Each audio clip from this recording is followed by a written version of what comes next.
morning. Good morning, everyone. Thank you for coming out to the faith-based community meeting today. It's May, but it's a little cool outside today. I know the weather is back and forth. But I just want to thank you all for coming. I'm Chelsea Jackson. I'm the operations manager for the city of Douglasville. We've kind of revamped the faith-based meetings and had them quarterly.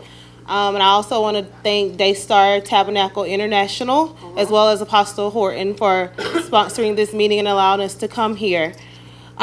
Today we'll have Miss Sabrina Mallett come and speak. She's the Planning and Partnership Director for Cobb and Douglas Public Health. She'll be speaking about Live Healthy Douglas, and she'll come and introduce herself a little bit more as well. Like I said, thank you, and at the end, I'll share some city updates, as well as some few more projects that we have going on with faith-based community meetings. So, Sabrina?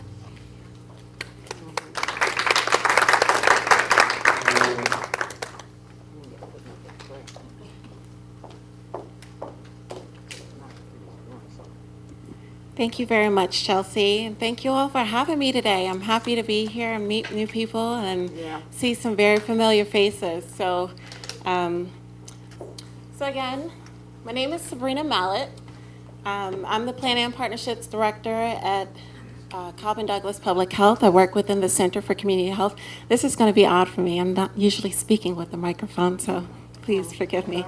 I'm here as a representative of the Live Healthy Douglas Steering Committee, and just would like to share with you a little information on our Community Health Improvement Plan.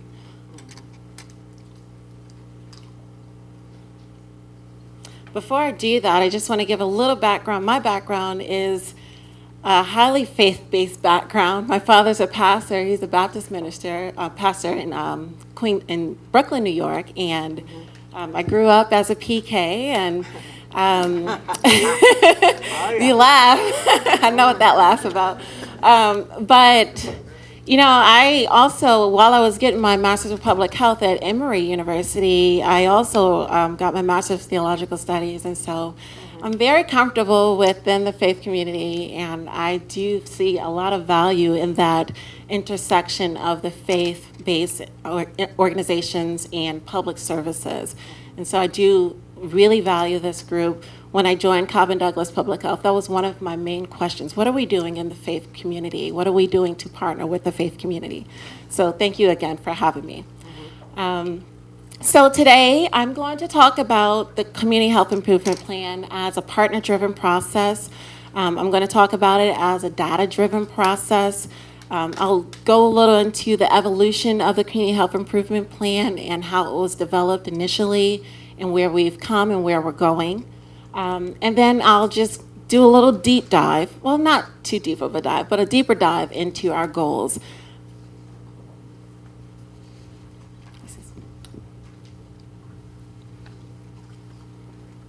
So as a partner-driven process, how many of you have heard of a Community Health Improvement Plan? A couple of you, great. Basically, we refer to it as the CHIP. So from here on out, I'll probably refer to it as the CHIP. It's simply a strategic plan that addresses public health issues based on a robust community health assessment. The community health assessment is referred to as the CHA. So I would say CHA, CHIP, and y'all can say salsa. No, I'm just Somebody told me that. I was like, oh, that's cute. So what makes it different from Cobb and Douglas Public Health strategic plan is that it's community driven. So our strategic plan is what we're going to do internally to serve those two counties. But the CHIP is what we're going to do with our community, in partnership with our community, to improve the health here. So a lot of different community partners, community agencies come together. That includes members, too, of the community. We have government agencies, but we also have nonprofit organizations that are at the table doing a lot of work beyond their day jobs to really impact the health here in Douglas County. These include the school system, Wellstar, Kaiser, the Care Place, Board of Education has been engaged. We're led by our fierce leader, Carol Lindstrom. I'm glad that she was able to make it today. She has really been engaged in the work of the Live Healthy Douglas Coalition since its inception, and is such a strong advocate for the work we're doing. So thank you. We also have a couple other steering committee members in the audience. If you can just raise your hand. And I'm glad to have that support too. So the CHIP recognizes and acknowledges that the opportunity for health, or the ability to attain health, really does begin in our families, our neighborhoods, our schools, and our workplaces. That's why we consult different types of stakeholders in the work that we're trying to do to develop a plan of action. While CDPH facilitates it, it's really highly dependent on the partners that are involved at the table with Live Healthy Douglas. By a raise of hand, who's familiar with Live Healthy Douglas? That's great to see. I know that Live Healthy Douglas has been very influential in doing some really great things here in Douglas County, even before CDPH really started facilitating the group. And so it started in 2004 with the coalition, and they came together really to try to move towards making Douglas County smoke-free and tobacco-free. Had some great success with that. In 2011, CDPH leadership said, okay, we need to do more and engage in the community in a process for improving health. And so we started implementing what's called the MAP framework. It stands for Mobilizing for Action Through Planning and Partnerships, in order to engage residents in the work of community health improvement. And then in 2014, we decided that it makes no sense for us to be leading this process, and the coalition is already existing. We are going after the same thing, so let's merge. And so we now operate as Live Healthy Douglas. This is just a roadmap for the MAP framework. I'll just briefly describe what's here. Basically, the process involves, partnership development, and with those partners at the table, we go through a pretty robust process of assessment where we're doing 4 different types of assessment to gather data on the characteristics of what's going on here in the county. And then with that data, we analyze it and we start identifying what are the major strategic issues that are impacting Douglas County. And then we start formulating goals and strategies, which leads to the action cycle. I wonder if this thing works. Oh yeah. It leads to the action cycle here where we're doing some action planning, we're implementing those plans, and then doing some evaluation. So this shows a little roadmap up to a healthier community, but really this is a big cycle because we have to go through this process about every 5 years to make sure we're keeping up to date with what's really going on in our community. So I said that this process is data driven, and again, I hone on, it's a really robust process of data collection. Some of you may have been involved in that. I don't know if any of you participated in the health status survey that we sent out late last year, but it involves a lot of assessment, collecting data on just what are the major health issues that are impacting Douglas County, but also looking at external factors that might impact health. How many of you know that the county is looking towards implementing a new transportation system? That's an external factor that really has a big impact on the health of the community, whether you know it or not. So we also look at resident perspectives on what are the available services? How do you feel about how you receive health in this community? And so we take all that data to feed the planning process. And so really you'll see when the CHIP report is published, and it's going to be published in the fall, you'll see it published alongside the CHA, which is the actual report giving more information for data. And we hope that the community can use those 2 documents in their planning and in what you're planning to do within your own organizations or your churches or your community groups, etc. So just to briefly talk about the evolution, what we're doing over the next 5 years will build on what we've been able to accomplish in the previous 5 years and prior to that. We focus our work in 2 main priority areas. Those include healthy lifestyles and access to health services. I'll dig into that a little deeper.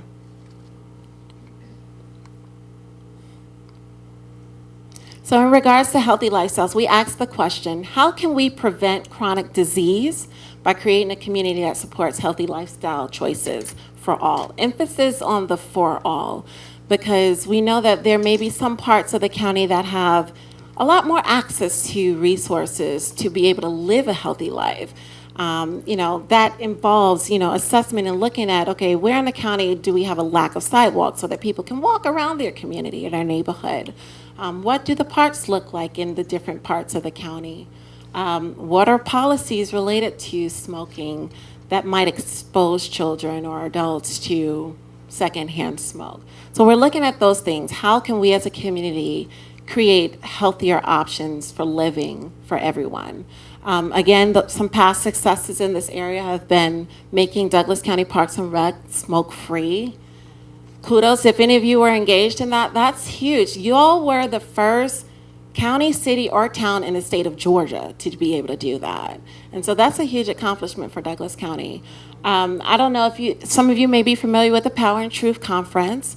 Power and Truth is where we bring a group of, I think, about 500 middle and high schoolers together to provide health education.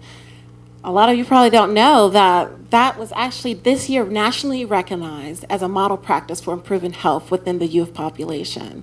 Another huge accomplishment. District-wide implementation of state recommendations for increasing physical activity within the schools. We know that nationwide, physical education and physical activity has declined. So the state of Georgia has said, okay, there are ways to increase physical activity while in the classroom. They don't have to go to PE class or recess to be able to be physically active. What are those ways that you all can do that? And so all Douglas County elementary schools have implemented that program. In regards to access to health services, our question is, how do we improve access to quality health services to meet the needs of a diverse community? We know that Douglas County is growing in diversity, and with that diversity becomes different types of needs too. Some of our past successes, shout out again to Frank. We were able to launch the Care Place with generous support of community donations and volunteerism, and it's doing some great things right now, and it's growing and being able to offer more services to the community. Douglas County School System launched its first school-based health center, which is serving a great need, meeting a great need in an underserved community there. And then just this past year, over the last year, Wellstar Health System has committed to implementing a 4-1 care network, which is going to basically streamline volunteer physicians to areas of underserved individuals. And so meeting those needs, increasing access when, health insurance is not an option. So we're taking those two main priority areas, right? And this time we're doing something new. We are applying a health equity lens to health improvement. I'm going to go to my notes for this, but I want to ask you all, who's familiar with the term health equity by a raise of hands? One. Frank, your hand should be up. A lot of people don't really know what we talk about when we say health equity, what we're talking about. And so health equity simply ensures that everyone has an opportunity to live a healthy life. And so this chip really does hone in on our efforts to create health equity within the community. We want to emphasize, I love this visual because it shows that equal services does not mean equity, right? Because you can provide equal services to all, but those who are most disadvantaged, that short person right there, they still can't reach the apples on the tree because they have some conditions, whether it be their social conditions, whether it be their gender, whether it be their age, whether it be their race, or whether it be the community in which they live in. They have some conditions that just prevent them from still reaching that apple just with the equal level of service, right? So equity looks at, okay, let's assess what the different types of needs are for the different types of people in the community, in the different community neighborhoods, and let's make those resources available to all so that everyone has a chance to achieve health. So looking at that, we're applying a health equity lens. I just want to dig in a little to our goals for our healthy lifestyles and access to health services. So you can read the goals here. You have a handout in front of you. Most of you should have a handout in front of you that details our goals and strategies. But what I want to do is talk about these goals in relation to faith-based communities and how it relates to what you might be doing or what you could potentially be doing to support the work. Tobacco product use. How many of you who are representative of a church or attend a church have a tobacco cessation program that you promote within your church? And that's for people who smoke and use tobacco and want to stop. A few of you, right? That's an evidence-based practice that churches can facilitate to increase the rates of people who quit smoking. So that's an opportunity. I'm kind of happy that not many of you raise your hand. I'm happy and sad, but I'm happy because it means that there's a lot of opportunity out there. Healthy eating. How many of you go to a church where there's some type of policies active so that your church dinners or lunches or food you're providing must have a certain percentage of healthy options? Not to say that everything has to be a fruit or a vegetable, but just a percentage. It's an opportunity again.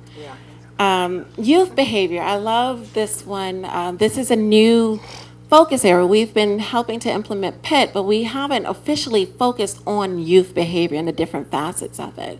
And so this is one of our new focus areas this go round. And I think it relates so closely to what we're doing with our youth in our churches and our faith organizations. In addition to developing our youth spiritually, there's a need to develop them socially too. A lot of our youth are dealing with mental behavioral health problems that really don't go addressed very well in our churches. And so, you know, in addition to talking about spiritual growth, can we do more to talk about healthy relationships? Can we do more to talk about being prepared to parent? You know, we do a good job with marital counseling in our churches, in our faith communities. I know that my church didn't really offer anything as a new family looking to start a family, right? Starting to have kids. I don't know much about parenting. We get a lot from my parents, but if you don't have parents that's given that good advice, where do you go for good parenting skills? And so that's another opportunity that our churches can dig into and do more to support our youth and those coming behind us. Now, in regards to access to health services, the Care Place itself is an example of how a faith-based organization can partner to offer more services to the community in the area of primary care. There's also other models. How many of you have heard of the Memphis model? Well, the Memphis model is basically a model that was based in Memphis, Tennessee, and it's gotten national recognition for its effectiveness in linking a congregational health network where congregations integrate the services that they might be able to provide in the area of health with what health systems like WellStar and Kaiser and Tenet are able to provide to basically strengthen the system of health. I can tell you this, WellStar is currently piloting this at one of the churches in Cobb, and they've expressed interest in Douglas County. And so if any of you have a church that might be interested in digging into that, please let me know, because I'd love to make that connection. Chronic disease management. Okay, I probably will see everyone's hands on this one, but by a show of hands, how many of you have people in your congregation that are battling diabetes or high blood pressure? Almost everyone's hands went up with that, because those are some major diseases that our residents are facing here in Douglas County and Cobb, really nationwide. And so the question is, what can we do within our congregations to help with that, whether it be screening during health fairs or having an opportunity for people to, link into more education so that they're making healthier choices and eating healthier foods while they're going through those disease management programs. And did you know that SAMHSA, which is the Substance Abuse and Mental Health Services Administration, has training programs specifically catered to faith-based institutions to address issues like substance abuse prevention, addiction treatment, mental health services? They do. They've created a toolkit specifically for faith institutions because they've recognized that the church does play a huge role and other faith organizations play a huge role in addressing those issues within the community.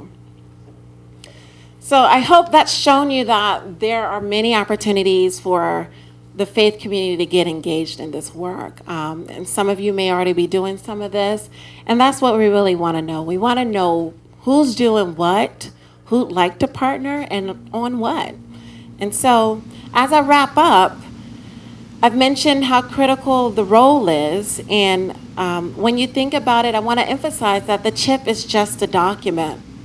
Reality, a lot of strategic plans get developed and they sit on a shelf. Some of you may have experienced that yourself.